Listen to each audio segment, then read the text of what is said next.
ধরে আরে ভাই গাড়িতে ঠেঙা নিয়েছি।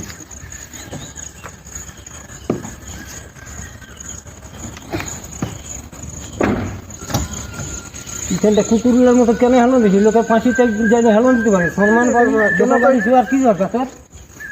হ্যাঁ? লোকের গাড়ি? হ্যাঁ? লোকের গাড়ি ওঠে লজ্জা লাগবে না? অত বড় অপমান করে দিলে 5 লোকের পাশে। ঠিক ঠিক ঠিক, যে 5টি হেলন দিবি যা, মানুষ বলবে বলে কেনে ফাঁকে ফাঁকে লোকটাকে উল্টা পাল্টা কথা বলছিস ভাই? না রে ভাই, তুই যেরকম ভাবে অপমান করলিস ওরকম কেউ করে নাই। না দাঁড়া, তোর গাড়ি এই বটে, তাহলে সেটা ফের এরকম ভাবে ওরকম করা উচিত নয়। হ্যাঁ, এটা বাজার বটে, কোনো গাল নয়। হ্যাঁ, আমরা ওরকম ভাবে কবর নাই করি। আমি আসছি তাহলে। হ্যাঁ যা। যদি পাই না রাস্তায় রোডে তখন আমি যাবো। হ্যাঁ